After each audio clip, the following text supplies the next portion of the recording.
What's up, guys? What's going on, man? I'm Paul. This is Pauline Theology's daily devotional, and we are going through the book of John, and we are studying deep in the character of who Jesus is through the particular lens that John writes in his gospel, man. And it is awesome, man, because he shows us the heart of Jesus, and that's what we want to do here.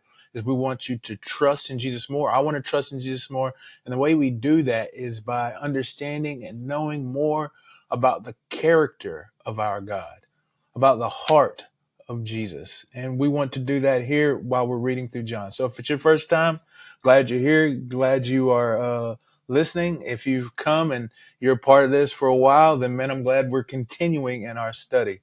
But what is going on? That's the question we ask. So before we start, I'm sorry, if you haven't read it, go ahead and check out the verses.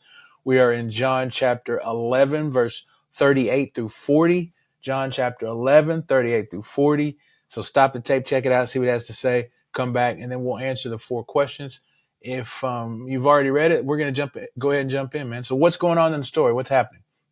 Well, we know that Jesus cried and wept as he came to the tomb of Lazarus because he is angry over sin and death. And now we're going to see the next reaction. It says that Jesus here got angry again, man, like kind of in his soul and his spirit trembled whenever he came to the tomb and whenever he saw the stone lay before it. And so Jesus says, take the stone up, man. Remove the stone from the cave, from the tomb.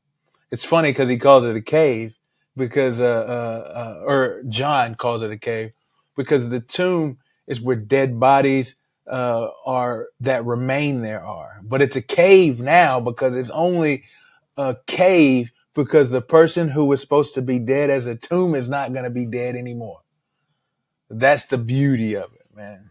And you know, with a thing, it's like, what are we calling tombs that Jesus is going to call a cave? Where do we think that we're dead? Where actually it's just a place where we're resting so that the glory of God can be shown, because that's what's about to happen. When Jesus says, take up the stone, Martha, she's like, whoa, hold on, Jesus. The body smells. He stinks, man. He's been dead for 4 days.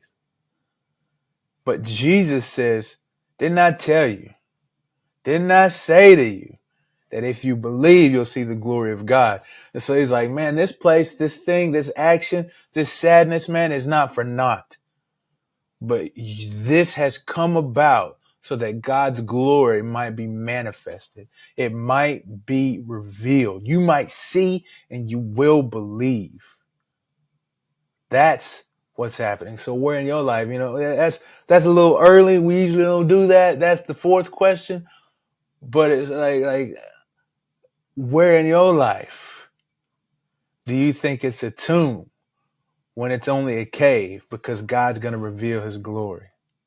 God's going to reveal his glory. What does this say about God? Well, he the boss, man. He the boss. Did you hear Mary? Or I'm sorry, did you hear Martha? Martha trying to tell Jesus what to do. He's like, Jesus, man, don't do that because the body already stinks. He's been dead for a while. We got the cave covered up. Everything is set in place, man. We're already done grieving our brother. Well, I mean, we're in the process of grieving our brother, and we just knew that you could do something if he was still alive. And so we're not worried. We know what's happening. He's going to be raised again in the last day. We understand all this, Jesus, man. Don't worry about that. That's what Martha trying to convey. But Jesus is like, nah, I'm the boss. Not only of you, but of life and death.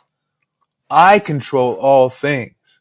I'm the one who has supremacy over all. That's funny though, huh? We always like to take control. We always like to do things. And also, man, one more thing before we move into that, because that's about who man is that God is always seeking to bring glory to his name, but good for us. You see, it says that this thing here is for the glory of God. But as we recognize and see the glory of God, that is good for us as we grow and we believe and trust in Jesus more. That's what this is about. It's about God's glory and our good. And that's what God does. He displays his glory and he looks for our good. What's to say about man? Well, we see that we want to be the boss, man. Sometimes we think we know more than God.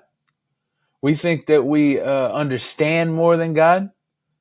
We think we know the answers to and the solutions to the problems and the questions that we have. But that just ain't the truth. And we know it. We know it. But as sin nature and pride and we think intellect, because that's it seems to be the thing these days, is science, intellect, and all these things make us feel like we are superior in our knowledge and understanding, then we know more than God. But we don't. So how do we apply these truths to our lives? Well, that's the thing, man, is we've already talked about the first way. Is where we thinking that it's a tomb when it's really just a cave where God's going to display his glory. But secondly, where are we trying to take the reins of our life? Where are we trying to be the ones in control of everything rather than relinquishing to control to the one who does seek our benefit and his glory? Look through the halls of your life and your actions and see where we might release the reins. I appreciate you guys for listening, man, and just love talking with you through John as we go through this wonderful book about the person and the glory of who God is. I'll see you in the next episode.